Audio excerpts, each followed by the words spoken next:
अस्सलाम वालेकुम, मैं हूं यासिर जलाल। आप देख रहे हैं आपका अपना फेसबुक पेज और यूट्यूब चैनल। पाकिस्तान के 29वें चीफ जस्टिस ने बाकायदा तौर पर अपने काम का आगाज़ कर दिया है और वो 13 माह पाकिस्तान के चीफ जस्टिस रहेंगे। इन 13 माह में उनके सामने 4 ऐसे टास्क हैं। अगर उन्होंने ये 4 काम कर दिए तो तारीख़ उन्हें सुनहरी हरूफ में याद रखेगी, और अगर वो ये 4 काम ना कर सके तो जस्टिस मुनीर की एग्जाम्पल सबके सामने है। और ऐसे बहुत से जजेस पाकिस्तान की तारीख़ में गुज़रे हैं जिनको अवाम सख्त अल्फाज में याद करती है। उनका जो दौरानिया है बतौर चीफ जस्टिस, उसको स्याह कहा जाता है, स्याह तारीख़ कहा जाता है अदलिया की। तो आज की इस वीडियो में बात करनी है कि वो 4 कौन से टास्क हैं जो काजी फ़ाइज़ ईसा परफॉर्म कर देते हैं तो वो पाकिस्तान की तारीख़, पाकिस्तान की किस्मत, तकदीर बदल देंगे। काजी फ़ाइज़ ईसा ने अपना जो आगाज़ है सुप्रीम कोर्ट में बड़ा धड़ल्ले से किया है। खबरों की जीनत बने हैं, चंद ऐसे इकदाम किए हैं। सुप्रीम कोर्ट को पहली दफ़ा 25 करोड़ आवाम को लाइव दिखा दिया कि ऐसे होती है समाज सुप्रीम कोर्ट के अंदर। उसके अलावा उन्होंने प्रोटोकॉल नहीं लिया, अपने घर से सुप्रीम कोर्ट तक बगैर रूट लगाए पहुंचे। सुप्रीम कोर्ट में गार्ड ऑफ ऑनर नहीं लिया पुलिस के दस्तों से। जो सुप्रीम कोर्ट का अमला था उससे मुलाकात की तो बड़ी सादा मुलाकात की। इसके अलावा उन्होंने अपनी जो हलफ बर्दारी की तकरीब थी जिसमें डीजी आर्मी चीफ भी आए हुए थे, डीजी ISI भी आए हुए थे और वो सदर पाकिस्तान भी मौजूद थे, जिन्होंने उनके ख़िलाफ़ रेफरेंस भेजा था और जिनके कहने पर रेफरेंस भेजा था वो सब भी मौजूद थे।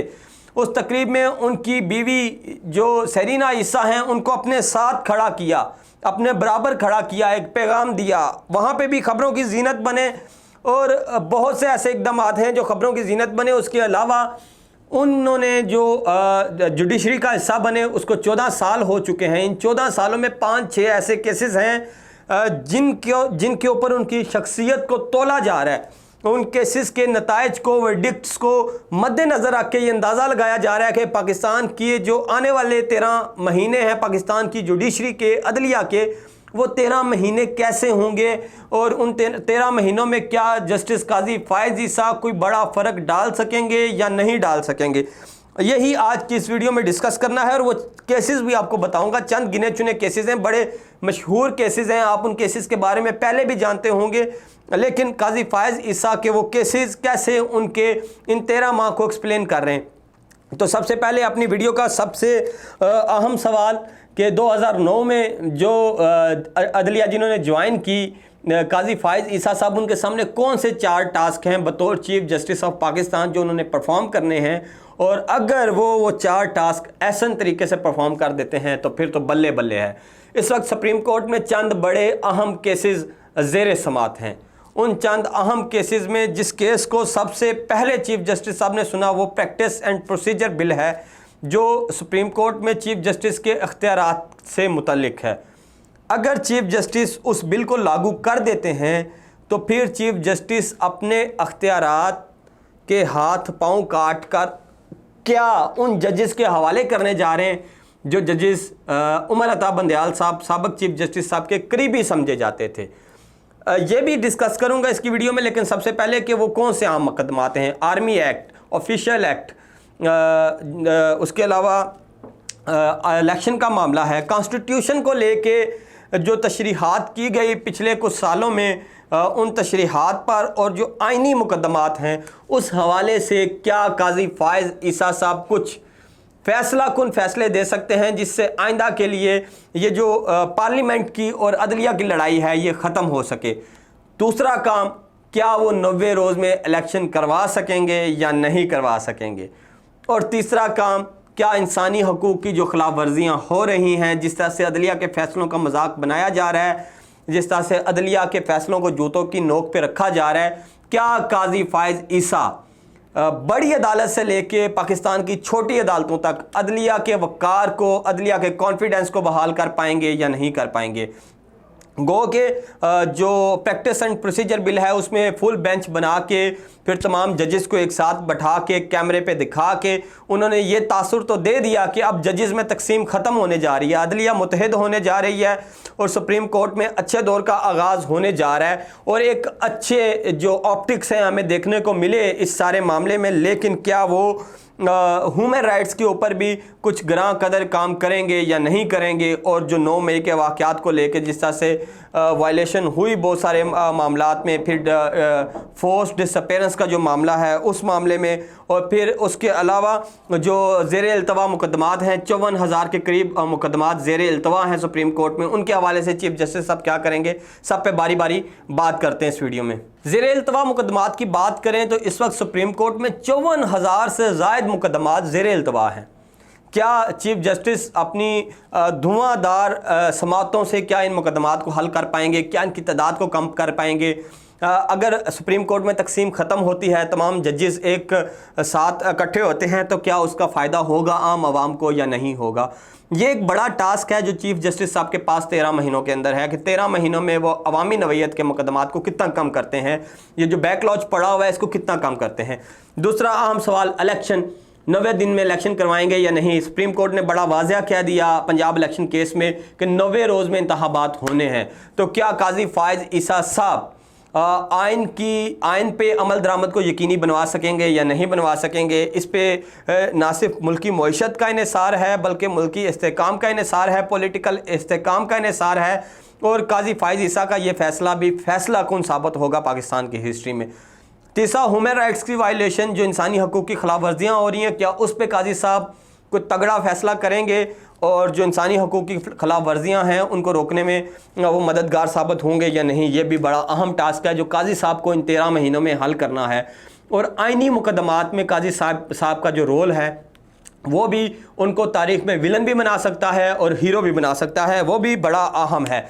अब आते हैं जो सबसे पहला केस काजी साहब ने पकड़ा, practice and procedure bill case, जिसमें उन्होंने ये भी कहा कि वो तमाम अख्तियारात से दस्तबरदार होने को तैयार हैं जिससे अदलिया में तकसीम का तासुर पैदा हो या अदलिया की आज़ादी को चैलेंज किया जाए। तो अगर काजी साहब दे देते हैं ये इख्तियारात, तो जिस तरह से डिवीज़न की जाती है जजेस की उनके नज़रियात को लेके कि ये फ़लाँ साइड का जज है, ये फ़लाँ साइड का जज है, तो इस वक्त काजी फ़ाइज़ ईसा के बाद जो सुप्रीम कोर्ट के सीनियर तरीन जज हैं वो सरदार तारक मसूद साहब हैं। अब क्या है कि वो प्रैक्टिस एंड प्रोसीजर बिल ये कहता है कि 3 जजेस ये फैसला करेंगे कि सो मोटो होना है या नहीं होना और बेंच कैसे बनने हैं। तो अब तक को देखें तो काजी फ़ाइज़ ईसा, सरदार तारक मसूद और जस्टिस एजाजुल अहसन ये फैसले करेंगे अगर वो बिल लागू होता है कि बेंच कौन सा बनेगा और सो मोटो लेना है या नहीं लेना। लेकिन ऐसा सिर्फ 10 मार्च तक चलेगा, यानी कि अगले 6 महीने ऐसा चलेगा कि जस्टिस तारक मसूद और जस्टिस काजी फ़ाइज़ ईसा, जिनको हम ख्याल तस्वर किया जाता है क्योंकि ये मेजॉरिटी में होंगे, तो एजाजुल अहसन का जो एजाजुल हसन है उनका रोल कम होगा, तो ये फैसले कर पाएंगे कि बेंच किस कौन से बनाने हैं और कब सो मोटो लेना है। लेकिन 10 मार्च 2024 के बाद से गेम सारी उलट हो जाएगी, क्योंकि उसके बाद से जो सीनियर तरीन जजेस होंगे जस्टिस एजाजुल अहसन होंगे और जस्टिस मंसूर अली शाह साहब होंगे। इन दोनों जजेस को हम ख्याल तस्वर किया जाता है उमर अता बंदयाल ग्रुप का। तो होगा क्या कि फिर नीचे वाले जो 2 मज़ीद सीनियर तरीन जजेस हैं चीफ जस्टिस ऑफ पाकिस्तान के पास, उनके पास ये इख्तियार चला जाएगा और चीफ जस्टिस ऑफ पाकिस्तान शायद 10 मार्च के बाद से एक बेख्तियार चीफ जस्टिस बन जाए, क्योंकि उनके नीचे वाले 2 जजेस एक पेज पर होंगे और वो ये फैसले करेंगे कि बेंच कौन सा बनेगा और सो मोटो कब लिया जाएगा। तो देखते हैं कि अगर ये बिल लागू होता है तो काजी फ़ाइज़ ईसा साहब के लिए 10 मार्च के बाद मुश्किलात खड़ी हो सकती हैं। उसके बाद अगले जो मंसूर, क्योंकि तारक मसूद साहब जो हैं जस्टिस तारक मसूद साहब ये रिटायर्ड हो जाएंगे।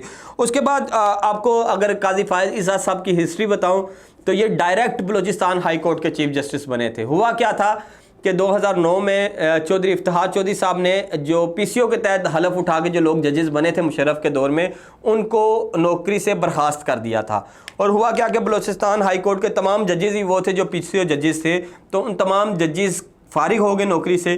तो अब वहाँ पे जजेस का एक नया बेंच बैठाना था, तो फिर काजी फ़ाइज़ ईसा साहब को direct chief justice of Balochistan high court लगाया गया। उसके 2 साल बाद वो 2014 दिसंबर 2014 में सुप्रीम कोर्ट के जज बन गए। इस दौरान उन्होंने 2011 में मेमो गेट स्कैंडल की तहकीकात की, जिसमें पीपल्स पार्टी के हुसैन हक्कानी मुलव्वस थे और उन पर इल्ज़ाम था कि उन्होंने अस्करी अदारों के ख़िलाफ़ अमेरिका से मदद मांगी।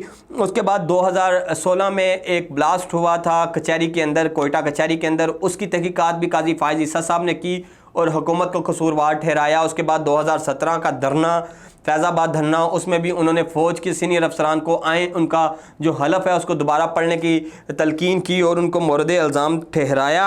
और उसके बाद उनके ऊपर 2019 में एक रेफरेंस भी फ़ाइल हुआ।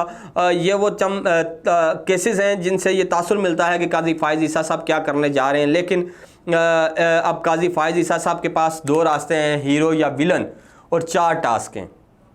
अगर वो ये 4 टास्क ऐसा तरीके से परफॉर्म कर सकते हैं तो इस कौम के, इस मुल्क के हीरो होंगे, और अगर नहीं कर सकते तो जस्टिस मुनीर की मिसाल आपके सामने है। वीडियो अच्छी लगी, यूट्यूब पर देख रहे हैं तो सब्सक्राइब कीजिए, फेसबुक पर देख रहे हैं तो लाइक और फॉलो कीजिए। मुझे इजाज़त दीजिए, अल्लाह हाफिज़।